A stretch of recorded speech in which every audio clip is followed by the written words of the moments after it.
Hello,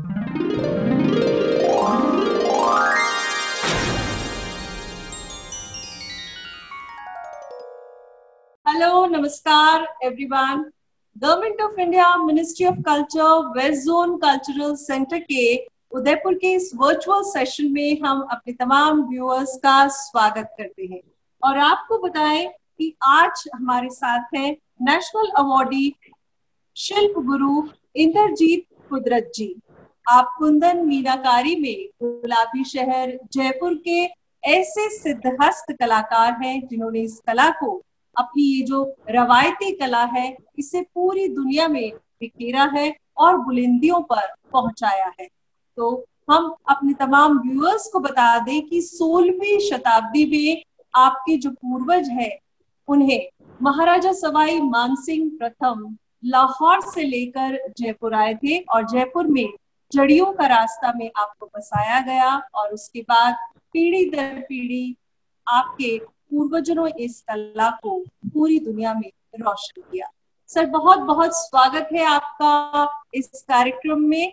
और शिल्प गुरु इंद्र जी से हम चाहेंगे कि वो अपनी इस परंपरागत कला के बारे में हमारे दर्शकों को थोड़ा सा बताएं और साथ ही इसका एक छोटा सा डेमोन्स्ट्रेशन भी हमारे व्यूअर्स के लिए पेश करें। मैं वेस्ट कल्चरल जोन ऑर्गेनाइजेशन जो मेरे लिए ये प्रोग्राम किया है उसका हृदय से धन्यवाद करता हूँ। मैं शिल्प गुरु इंदर सिंह कुदरत हूँ।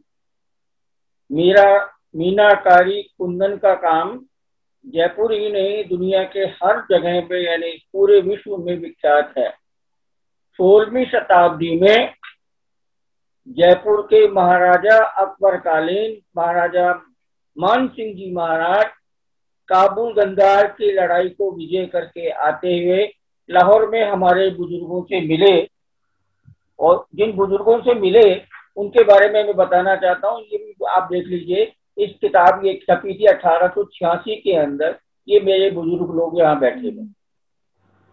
ये यहाँ उस जमाने में जयपुर नहीं बसा था, आमेर था। तो आमेर के अंदर जयगढ़ किले के अंदर हम लोगों को लाके रखा, हमारे बुजुर्गों को रखा। और जहाँ आपको पता होगा कि विश्व विख्यात जयगढ़ के अंदर जो एक तोप रखी है, जयबान तोप, उस जगह है जहाँ ये कारखाने में बनी थी, उसी के आसपास के एरिया में हम लोगों को रखा।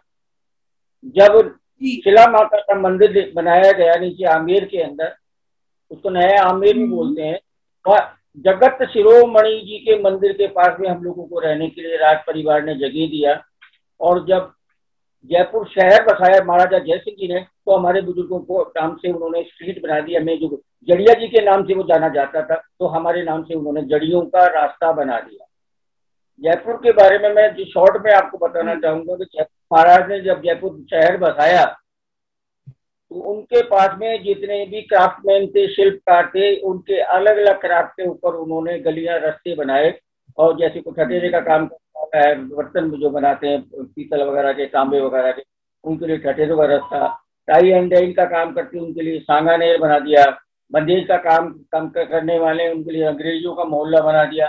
इस तरीके से पंडित वर्क वगैरह जो बनाते।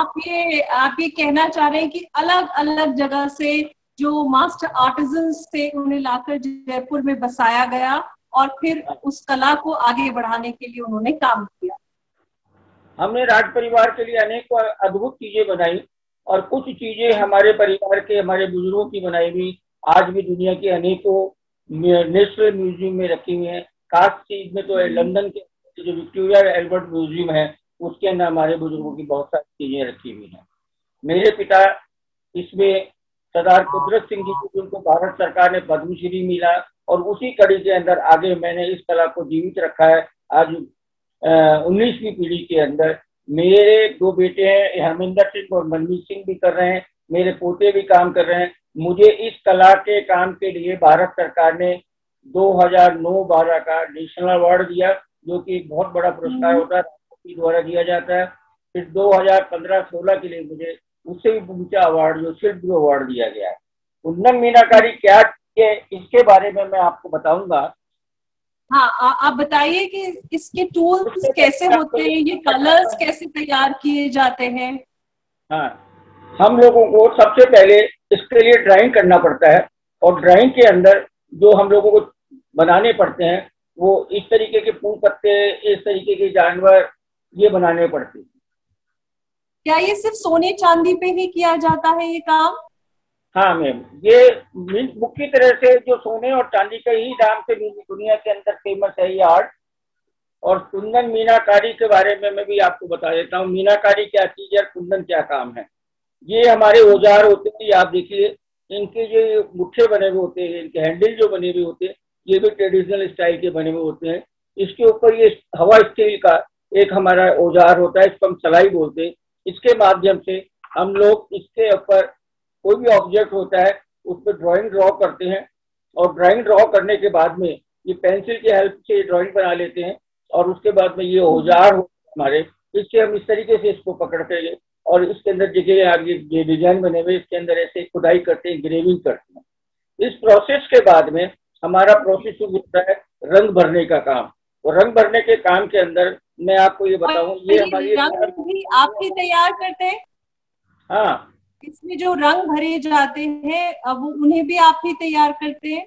ये सारा ऑब्जेक्ट हम ही अपना तैयार करते हैं, सेल्फ मेड आइटम है ये सारे। ऐसी हमारी ये कलर होती है, और इस कलर के अंदर हमारे ये मीनाकारी के कलर होते हैं। ये आप देखिए ये कलर होते हैं, इनको हम यहाँ पॉइंट से चेक करते हैं कौन सा कलर ट्रांसपेरेंट है। और मैं ये चीज आपको मेंशन करना चाहूंगा, बताना चाहूंगा कि जयपुर की देसी मीनाकारी जिसको बनाने के लिए प्रेशियस जेम स्टोन जो शुद्ध रत्न होते हैं उनसे बनाए जाते हैं, जैसे पन्ना, मानक, रूबी, इस तरीके से बनाए जाते हैं। जैसे लाल कलर बनाया जाता है वो मानक से बनाया जाता है, हरा रंग बनाया जाता है वो पन्ने से बनाया जाता है, नीला रंग बनाया जाता है वो नीलम से बनाया जाता है। और इसी प्रकार से अगर सफेद रंग बनाया जाता है तो वो मोती के पाउडर बना करके किया जाता है। तो जयपुर की मीनाकारी, देसी मीनाकारी विशेष खास तौर पे रखती है। ये जैसे कलर है इसके अंदर हम यहाँ थोड़ा सा पूरा शुद्ध वाटर मिलाएंगे, इस तरीके से वाटर मिलाया इसके अंदर। और उसके बाद में ये हमारा प्रोसेस है, इस तरीके से इसको पाउडर बना लेते हैं। ये पाउडर बनाने के बाद में ये ऐसा लिक्विड तैयार हो जाता है। ये आप देखिए मैं आपको बता देता हूँ।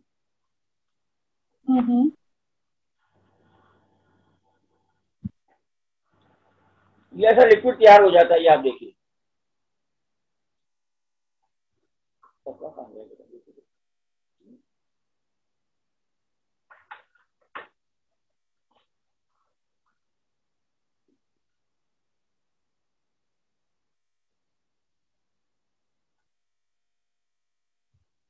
ये आप देख सकते हैं ये पाउडर बन जाता है ऐसा। ये पतरे का स्टैंड पे मैं आपको बता रहा हूँ, ये ऐसा पाउडर बन जाता है ये आप देखिए। और इसको फिर हमारे जो औजार होते हैं उसके माध्यम से हम लोग जो हमारा ऑब्जेक्ट होता है उसके अंदर इसको भरते हैं रंग को। जैसे ये ऑब्जेक्ट है मेरा, इसमें से पॉइंट के ऊपर से मैं इसको लूंगा और आप ये देखिए मैं इसके अंदर भर रहा हूँ स्पून के अंदर। ये मीनाकारी का ऐसा प्रोसेस होने के बाद में, कलर भरने के बाद में इसको हम भट्टी में पकाते हैं। ये आप देखिए तो जो अलग अलग कलर्स का कॉम्बिनेशन है उसे आप पूरा कर लेते हैं और फिर उसे भट्टी में सुखाया जाता है, पकाया जाता है।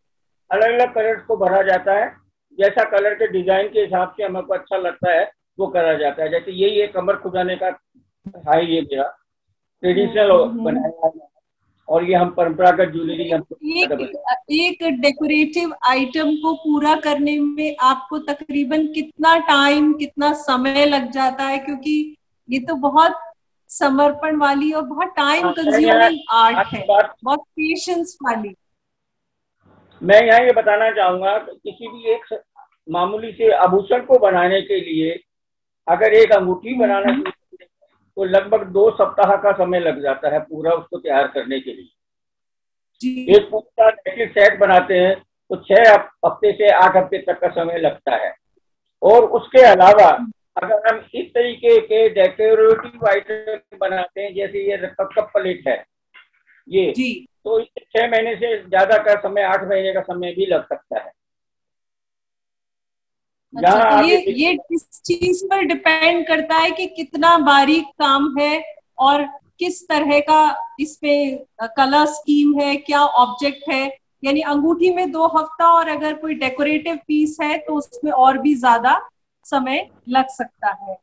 सर, हम ये चाहेंगे कि इस पूरी प्रक्रिया के साथ ही आप इसके कमर्शियल एस्पेक्ट के बारे में भी बताएं। क्या इसकी मांग सिर्फ विदेशों में है, या ये हमारा परंपरागत जो इसका रूप है वो हमारे देश में भी काफी मशहूर है, और काफी इसका कमर्शियल एस्पेक्ट को आप कैसे देखते हैं? यहाँ आपको मैं ये बताना चाहूंगा कि ये कॉमर्शियल तो नहीं होता है, हैंडीक्राफ्ट आइटम है, हाथ से बनता है, पोल्यूशन नहीं होता है। ये हम लोग कॉमर्शियल के अंदर तो नेकलेस वगैरह जो वियरिंग ज्वेलरी होती है, आभूषण होते हैं, वो बना सकते हैं। अगर कोई ये सोचे कि इसको हम डाई बना करके कोई काम को कर सकते हैं, तो उस काम के अंदर इतनी खूबसूरती नहीं आती है। इसलिए ये हाथ से बनाया हुआ आइटम ही दुनिया के अंदर पसंद किया जाता है। आपने पूछा मेरे से कि ये क्या हमारे भारत में ही इसके खरीदार हैं? बिल्कुल है हमारे भारत में खरीदार, और विदेश वाले तो इसको बड़े जाते हैं इस काम की बारीकी को समझ करके। और जितना हमारे भारत सरकार के अंदर या हमारे क्राफ्टमैन को फायदा होता है, वो विदेशी टूरिस्ट से होता है। वर्तमान में कोरोना काल में ये बहुत कुछ ज्यादा प्रभावित हुआ है। ये शुद्ध सोना चाहिए इसके लिए, अगर हम चांदी का बना रहे हैं तो शुद्ध चांदी चाहिए, इसमें कोई नहीं होता है। यहाँ मैं आपको एक चीज ये बताना चाहूंगा, सोने चांदी के अलावा कुंदन मीने का काम जो है, ये मैंने अभी आपको मीनाकारी के बारे में बताया, अब मैं आपको बता रहा हूँ कुंदन के बारे में। ये आप देख रहे हैं, ये जेम स्टोन है, ये जेम स्टोन है, इसको येशब बोलते हैं, येशब। ये तलवार की मूठ है, ये येशब हो रही है। इसमें आप देख रही है कि इसके अंदर ये जो जेम स्टोन का काम किया हुआ है, ये कुंदन मीना का काम कहलाता है। तो कुंदन क्या और ये मीनाकारी, इनले वर्क है? इसे कुंदन और इनले कहा जाता है जी? नहीं साहब, ये कुंदन मीनाकारी का पूरा सब्जेक्ट है, ये पूरा एक ही चीज है। बहुत से लोगों का सवाल पैदा होता है कि कुंदन अलग है, मीनाकारी अलग है। मैं कहता हूँ बिल्कुल गलत बता रहे हैं आप, आपके पास जानकारी का अभाव है। तो ये जो स्टोन अगर हमने इस पे लगाया है, जैसे ये रूबी लगाया है मैंने, इस रूबी के आप चारों तरफ गोल्ड कलर का बॉर्डर नजर आ रहा है, तो ये हमारा सोने का लीव्स होती हैं, जो परख के से 2 गुना 3 गुना ज्यादा मोटी होती हैं, और वो इसके ऊपर हम ऐसे औजारों से इसके ऊपर इसमें सेट करते हैं। इसमें कोई ग्लू वगैरह कुछ नहीं लगाया जाता, हजारों हजारों साल तक ये स्थित रहता है। जयपुर की ज्वेलरी, जयपुर की कुंदन मीनाकारी की ज्वेलरी के बारे में खास तौर पे ये बताया गया है कि लाल रंग जिस कलर का ज्वेलरी में नहीं है, उसको पूरी मीनाकारी लोग बाग पसंद नहीं करते हैं। खास तौर पे हम लोगों को कलर्स को बनाने के लिए, भट्टी में पकाने के लिए ये कोशिश करनी पड़ती है कि कलर की आभा कायम रहे, जो कि बहुत कठिन काम है जी। अब आपको मैं ये बताऊं कि जैसे ड्राइंग किया, उस चीज को बनाने के लिए, जैसे यही चीज बनाई मैंने, इसका मुझे सबसे पहले लकड़ी का बनाना पड़ेगा, और लकड़ी का बना के और उसको सारा कुछ फाइनल टच दे करके इसको मुझे ब्रोंज की कास्टिंग करनी पड़ेगी। और ब्रोंज की कास्टिंग करने के बाद में सिल्वर का या गोल्ड का जिसका मैं बनाना चाहता हूँ, उसकी शीट बना करके उसके ऊपर मोल्ड करके इसको तैयार किया जाता है। ये पूरा इसका प्रोसेस होता है। बाद में खुदाई का काम होता है, ड्राइंग के बाद में खुदाई का काम होता है, और मीनाकारी होने के बाद में इसके ऊपर रंग भरने का काम करा जाता है, और उसके बाद में इनको सजाया जाता है कुंदन का काम करके। ये पन्ने मोती वगैरह लगा के इनको डेकोरेट किया जाता है। ये आभूषण बनाने की पूरी प्रक्रिया होती है। इस प्रतिक्रिया के लिए मैं ये कहना चाहूंगा कि अगर कोई भी इस कला को सीखना चाहता है, बेसिक जानकारी हम इसको करीबन 2 हफ्ते के अंदर दे देते हैं। यूँ बताने में, इंटरव्यू के अंदर या सामने बात के खड़े होकर बताने में तो 5 मिनट में सारी कुछ प्रोसेस समझ में आ जाता है, लेकिन करने लगते हैं तो पूरा एक एक्सपर्ट मास्टर क्राफ्ट बनने के लिए करीबन 4 साल लग जाते हैं। किसी भी आर्ट में आप जाइए, मीनाकारी में ही नहीं, किसी भी आर्ट में जाइए, करीबन 4 साल का तजुर्बा चाहिए। मैं इस आर्ट को मेरे पिताजी के साथ में करीबन 15-16 साल की उम्र में शुरू कर दिया था। और मैंने ग्रेजुएशन करने के बाद जब मेरे फादर को 1965 में भारत सरकार ने नेशनल अवार्ड दिया, जिसका डिक्लेरेशन 1966 में हुआ था, तब से मुझे रुझान पैदा हुआ कि मुझे भी मेरे पुश्तैनी काम को करना है। पढ़े लिखने के बाद में मैं यहाँ आ गया और आज मुझे संतुष्टि है कि विश्व पटल के ऊपर मेरे पुश्तैनी काम को मैं आज जारी रखा हुआ हूँ। मेरे बच्चों को भी मैंने सिखा दिया है। अब नई जेनरेशन आती है, नए बच्चे भी आते हैं, हम उनको काम सिखाते हैं, उनसे एक पैसा चार्ज नहीं करता हूँ। ओके, यहाँ हम आपसे ये पूछना चाहेंगे कि आपने तो इसी परंपरागत कला के बीच आंखें खोली, अपने पूर्वजों को यही काम करते हुए पाया, फिर आपका रुझान इस तरफ हुआ और आप कह रहे हैं कि ये बहुत वर्षों तक निरंतर अभ्यास से, प्रैक्टिस से की जाने वाली कला है। लेकिन जो लोग नए लोग हैं, जिनका बैकग्राउंड ये नहीं है, तो आप उन्हें किस तरह उनका रुझान इस कला की तरफ बढ़ाते हैं? क्योंकि ये बहुत ही मेहनत का काम है, ये किसी भी चीज को इस तरीके से कुंदन मीने से अलंकृत करना आसान नहीं है। तो आप कैसे रुझान बढ़ाते हैं और आपको क्या लगता है कि क्या क्या गुण होने चाहिए उन लोगों में जो इस कला को सीखना चाहते हैं? इस कला को सीखने के लिए गुरु शिष्य परंपरा के अंतर्गत ही कोई भी बच्चा काम करने का सीख सकता है, तो पूर्ण समर्पण चाहिए। अगर आप सोचे कि आज ही काम सीखें और 5 दिन के बाद में, 1 महीने के बाद में हम काम करने लग जाएं, तो संभव नहीं है। आपको इसकी जानकारी मिल जाएगी। जैसे कि मैं बताऊंगा, अभी तक समय क्यों लगता है, समय लगेगा भाई। जैसे अगर आप ITI में भी जाते हैं 3-4 साल का कोर्स करना पड़ता है, डॉक्टरी में, इंजीनियरिंग में जाते हैं तभी 2-4-5 साल का कोर्स करना पड़ता है। तो ये भी एक प्रकार का कोर्स है। तो इतना पेशेंस तो रखना ही रखना पड़ेगा कोई भी काम सीखने के लिए। हाँ, आपको प्रारंभिक जानकारियां सब मिल जाएंगी, इसके एक्सपर्ट के लिए तो आपको पेशेंस रखना ही पड़ेगा। हाँ, इतना भी मैं कहूँगा कि इसमें आप इतना पैसा कमाते हैं, कोई भी हैंडीक्राफ्ट का काम सीखते हैं, मीनाकारी का काम सीखते हैं, तो आपको इतना मान सम्मान मिलता है कि आप एक पोस्ट ग्रेजुएशन के बाद में या ग्रेजुएशन करने के बाद में इस आर्ट में आते हैं तो भी कोई बुराई नहीं है। क्यों कि आपको उसके माध्यम से एक अधिकारी से भी अधिक सम्मान मिलता है। इसके अंदर आपकी कला के काम से आपको पहचान मिलती है और आपकी पहचान से आपको एक सम्मानीय निगाह से लोग बाग देखते हैं।